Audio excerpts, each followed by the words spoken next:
The annual Populus Summorum Pontificum pilgrimage culminates with Pontifical High Mass at the Chair of Saint Peter in the Vatican. What is the significance of the people of Summorum Pontificum celebrating Mass in St. Peter's and at this very altar?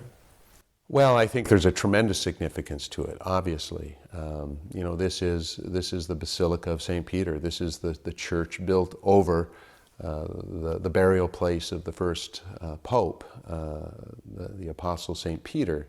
And this is the altar of the chair, where we celebrated this pontifical Mass in the extraordinary form. So we're in St. Peter's Basilica, we're close to the burial place of St. Peter, the first Pope. We're celebrating Mass at the chair of St. Peter, which symbolizes the teaching authority of Peter presiding over the church and his successors, the popes.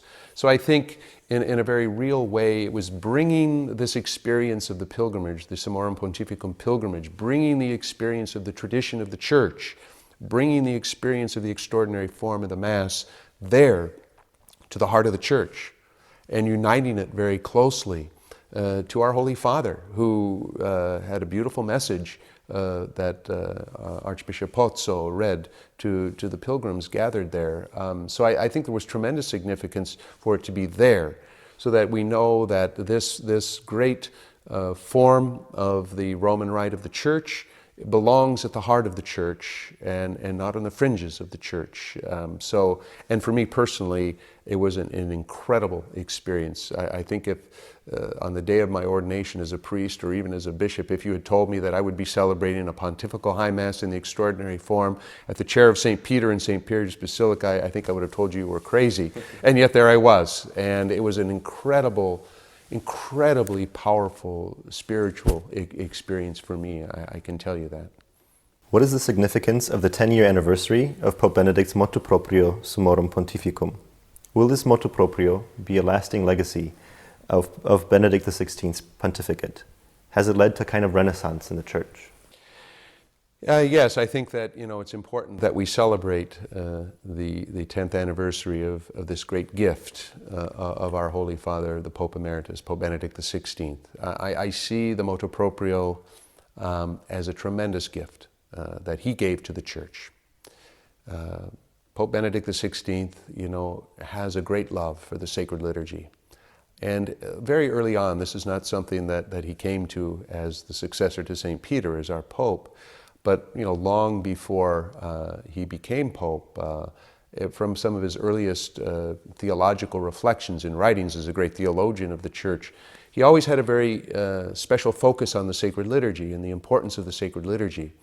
And I think that this indeed will be a lasting legacy of Pope Benedict to the Church.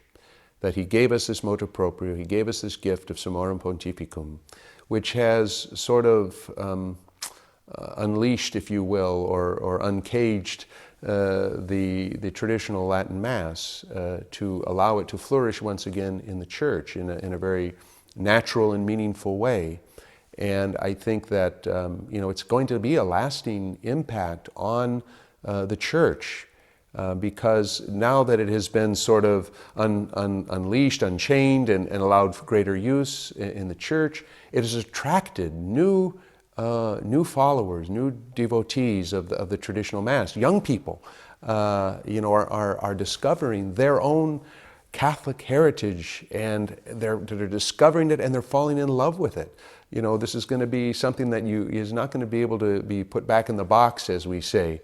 We have this wonderful American expression, the horse is already out of the barn, and you're not going to get this horse back in.